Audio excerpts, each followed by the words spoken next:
So, okay.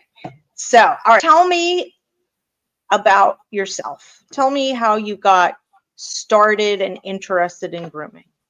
That's a great question. Yeah. So I actually got started in grooming because when I was in, I believe, sixth grade, my family and I got a Labradoodle. Now, this was way back then. So this was your first generation of Labradoodles. It was half lab, half poodle, looked more like a giant schnauzer or an Irish wolfhound or something like that.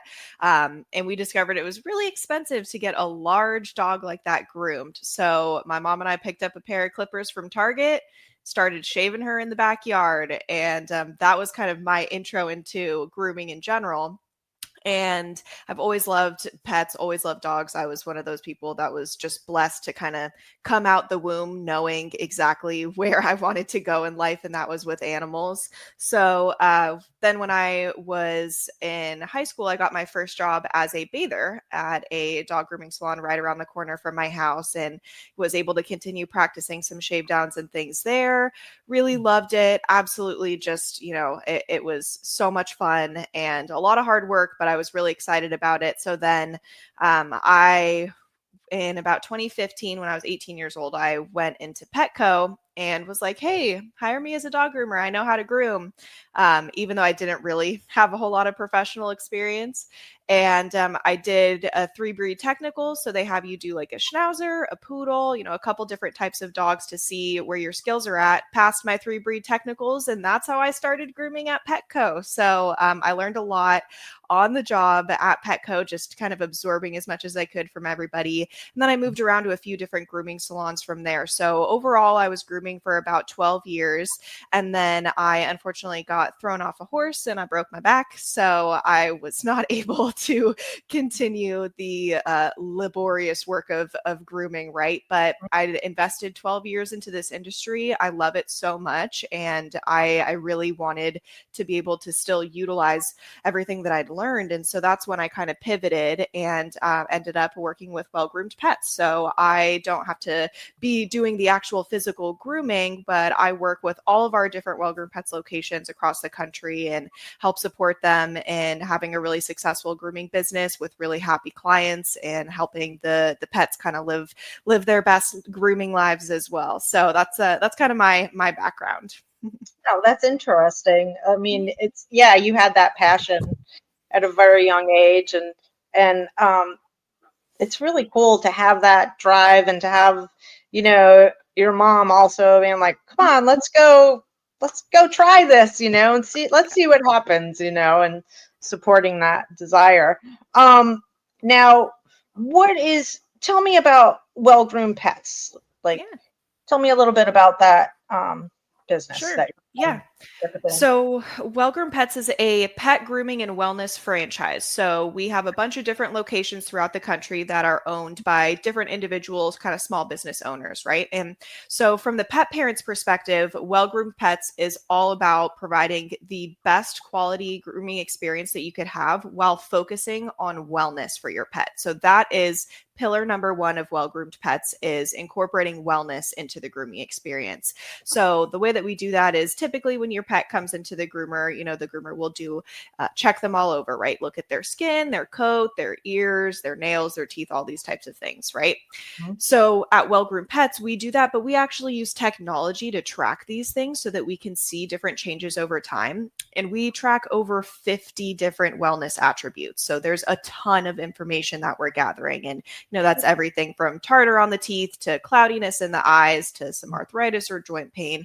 We also use lump and lesion mapping, which is super exciting, even though it sounds, kind of, it's not something a lot of people have heard of, right? But what it means is that when your dog comes in, we check them nose to tail for any lumps, bumps, hot spots, lesions, anything like that. And all of them are measured and then tracked on this 3D rendering of your dog in the technology. So we can detect changes in those lumps and bumps over time. And that really helps to support, cancer prevention and early intervention of things like that. So that's kind of the pet parent's perspective. It's from the wellness side of things. Now, groomer side of things, this is another huge pillar of well-groomed pets, is supporting our groomers, elevating their careers, and really investing in their career development as well. So we have kind of the highest level trained staff that you can have. Everybody gets AKC safe certifications, which is all about how to have a very safe environment for the dog throughout the grooming process.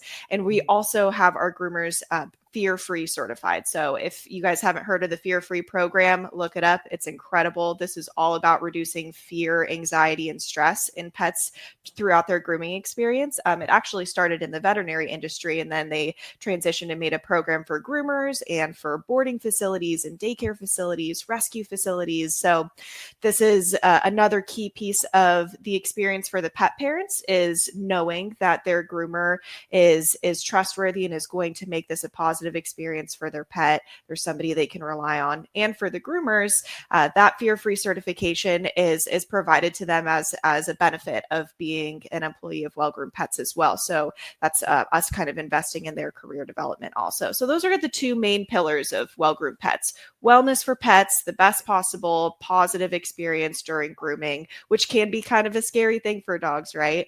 And then also investing in the career development and making a really great place for these groomers to work. Yeah. I one of the things that I really like is that you do the fear-free certification. And a lot of people don't know about fear-free, and I mention it all the time, and they're like, what? Like, and it's important. I've been having discussions with pet professionals, trainers, veterinarians, etc. And it's like, we need to get this information out to people, out to the pet owners. Like, we all know about this stuff. We know what to look for, but a lot of clients don't, and their pets wind up suffering for it. So tell me why it's important for you to be fear-free certified, and just, like, tell the people out there why it's important for them to look for a groomer or a pet professional, a trainer, what have you, a daycare that is fear-free certified. Yeah, that's a great question. So pets have been around for thousands of years, right? We know that. And with that, that means there have been changes in how we treat them, right? Our dogs used to, sleep on the porch outside 100 years ago, and now they're curled up in our beds with us. They might even have their own bed, right? their own Tempur-Pedic mattress and their own comforters. So, I mean, our dogs, yeah. Yes. So there definitely is a change in how we as pet parents have been treating our pets. And it's the same for pet professionals. Back in the day, if your dog didn't want their nails done or something like that, the staff might sit on them and just get it done. And that was status quo in the industry, even, as recently as 30 years ago or so. Now they still do today. It's still done today. It is, unfortunately. Yeah, there are still some people out there who have those bad habits, or maybe they've been in the industry so long that that's something that they just think is normal and acceptable. Now, luckily, we're in this time period where people are recognizing that that's not appropriate, and that these animals have their own feelings, and that there's a better way to do this that's better for everybody. So when you're looking at any one of these pet services, whether you're looking for a dog trainer, a veterinarian, a boarding facility, or a groomer, any one of those experiences, one of my favorite groomers, Karina Stanworthy, likes to compare it to being abducted by an alien, where your dog is kind of taken out of their everyday normal routine and put in a completely different environment with new people that are asking things of them. It can be confusing and overwhelming. And sure, for maybe your extroverted golden retriever, they're going to love it no matter what. But there are a lot of dogs out there that aren't predisposed to be able to handle that much change and confusion and things. So there's going to be some stress involved in that.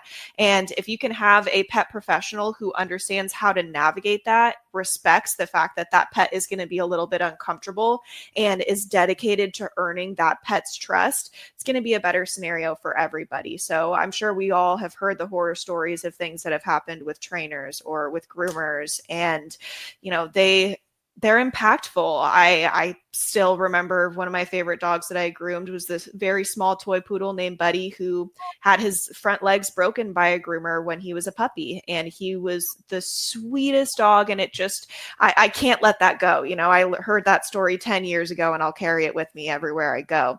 So there's a lot of risk involved with the choosing a pet professional, and whether that's a dog trainer or a dog boarding facility or a groomer or a vet. And if they have this fear-free certification, you know, not only do they have additional training, but they cared enough to go through that additional training. So that shows that they have the motivation and the desire to have a good interaction with your pet, and to help them, you know, kind of be happy and comfortable with these services that we have to provide for their health and wellness, whether that's grooming, daycare, or training. This is something that we need to provide for the pet, but there's a way that we can do it that makes it a more positive experience for them. Exactly.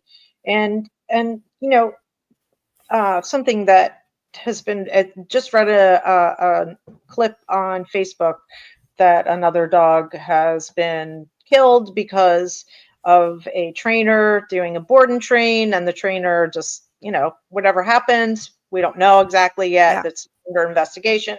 Several months ago, I did a podcast on a trainer here locally who was accused, and this was over with her, it was over a course of years, but a total of 7 dogs that have been killed. And there is no licensure for us, for trainers, for groomers, for doggy daycares, for boarding facilities. And people who do take that extra step and, you know, put their money where their mouth is, so to speak. And the thing I like about Fear Free is that you can't just buy a membership from them. Whereas a lot of places, a lot of different organizations that are out there, and some that I've belonged to over the years are just that. Like, you can pay them X amount of money and you can say, I'm a member of blah. Mm-hmm. And some of these organizations are really reputable and they do promote, you know, education and all that type of stuff. Somebody like me, I took that education to the next level and still all these years later continue. Sounds like that's exactly what you do. But I again, going back to what we were talking about of like how important it is for us to get this message out to everyday people, it's like becomes more and more evident to me, as because, you know, this is going on at pretty much a large rate, and it was probably going on before, but now we have access to all this information and news reports and that type of thing. I just want to shift gears a little bit. Well, you know what? I want to go back and ask you about the mapping and the technology that you mentioned. Tell the people like about that technology. Are you scanning? Are you like, and you know, taking pictures or what? Tell us. Yeah, that's a great question. So when you bring your pet in, they will have their own kind of pet portal, your own pet parent portal. Say that 5 times fast, right? So you'll be able to pull up if you have multiple pets, you know, you can look at pull up multiple different pet profiles, and you'll be able to see all their different wellness attributes and things. So, it's basically kind of like a platform to store all of the information from each of your different visits. Okay. When it comes to the lump and lesion mapping, you'll have a 3D rendering of your dog that you can kind of spin around with your finger, and there'll be little highlighted points anywhere that we identified a lump or a lesion or things like that. So we are going to measure all of those lumps with calipers. We'll take a picture of it. We'll write in a description of what the lump looks like. Was it firm? Was there a bit of a scab? Did it feel like there was discharge? Things like that. And so you can go back and track all of those changes over time. So the main thing here to think about is when veterinarians see our groomers on average about 600 days or I'm so sorry. Veterinarians on average see our dogs about 600 days or so. That's just, you can Google that. That's just the industry average. groomers see our pets so much more frequently, right? And so that's kind of the missing piece of the puzzle here. We as pet parents see our pets every day. Veterinarians don't see them enough. So Right. neither of us are going to be able to catch any minute changes here. Whereas your groomer looking at your dog from nose to tail every, ideally 4 weeks or so, but maybe 8 or even 12, that's Right. significantly more frequent than Uh-huh. your veterinarian's going to see them. So that's where we're looking at all of these different things and gathering all of this information to put into your portal. With Mhm. that information, our technology can make recommendations for different services or products that would support any wellness issues we identify. So, for example, say your pet has really dry skin and some matting, Yeah. then the technology would recommend a hot oil treatment, which helps to re-moisturize the skin and coat. And it would Mhm. also recommend a retail product that you could take home to use in between the grooming services to help support that wellness issue as well. But of course, even from there, that information can all be shared with your veterinarian. So if we think it's something that needs to be seen by a veterinarian, we will refer our clients to those different veterinarians and be able to share that information with them to help kind of support completing the whole healthcare picture for that pet. Right.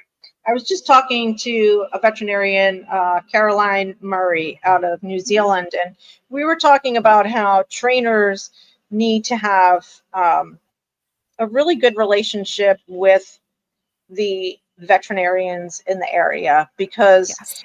like you're saying, you know, now granted, people don't see trainers as often as they see groomers, right? Sure. So but when I'm working with somebody, I want to, talk to their vet or have Yeah. them talk to their vet about specific things, maybe recommend, hey, ask them about this medication or that medication or this supplement, or, I really think you need to have a good talk with your vet, because I mean, behaviorally speaking, it's it's so important, and some of the behavior issues I see are like aggression, that type of Mhm. thing, and Yep. people want to just slam medication on them, and it's like, no, Right. let's do this first. Go to the vet, get all your blood work done. Yeah. Is Mhm. there a thyroid issue? Is there, what's going on, right? Mhm. So I love that you bring that up, and I love that you're mapping, and it because it's so important too. Like, all the pet professionals need to have that, working relationship with clients, vets, and veterinarians in your area, because Yeah. there's so much missing information happening. Um, there was something else you were saying. Oh, as far as like the skin, and you're like, okay, we recommend this treatment. Mhm. We can do it here, and you can have it take home in Mhm. between seeing us. Do you ever get into diet as far as the effect? Do you, just talk to them, maybe a supplement, or what are you feeding your dog, that type of thing? Can you tell us more about that? Yeah, absolutely. So that's definitely some of the data that we're gathering as well. So with our technology, there's really so much that we can do. So we can kind of create our own little custom studies and filter by different things. So part of what our technology allows us to do is look at, let's say, all the golden retrievers in the system, and let's see what they're eating. And let's see who's overweight and who's in a healthy weight category. And we can kind of take a look there. And that gives us a lot of information. Now, again, we're not veterinarians, so Right. we're not going to be diagnosing or prescribing or making those recommendations and saying, oh, get your dog off this food and onto this one. But we can definitely say, based off of what we see, I think you should have that conversation with your veterinarian. So that is part of the interview process when you come in and drop off your pet, is we do ask you, hey, what are you feeding your dog? About how much are you feeding them? We even go so far as to ask more social questions like, how often do you take your dog for a walk? Do they go to the doggy daycare? Do they ever go to a boarding facility? Do you guys do agility? All these types of things as well, because all of that helps us put together a picture of how to create a personalized, customized service for this pet that's going to be most beneficial for them. For example, if I know somebody, in that interview says, oh, I just started agility with my dog. And then I notice that as I'm brushing the dog on their hips, maybe they're whipping around and sniffing and seeing, what am I doing? That is an indication to me that maybe there's some discomfort there. I know the dog just started agility. Maybe her hips are bugging her a little bit, right? So I'm going to kind of bring that up to the pet parent too. So absolutely, we ask questions about diet. And, of course, we do have vaccine requirements. So that kind of ties into it too. But yes, of course, talking with diet and these different social implications as well, and kind of understanding the whole picture of what that dog's life looks like so that we can provide the most customized service that's going to be most beneficial to that pet.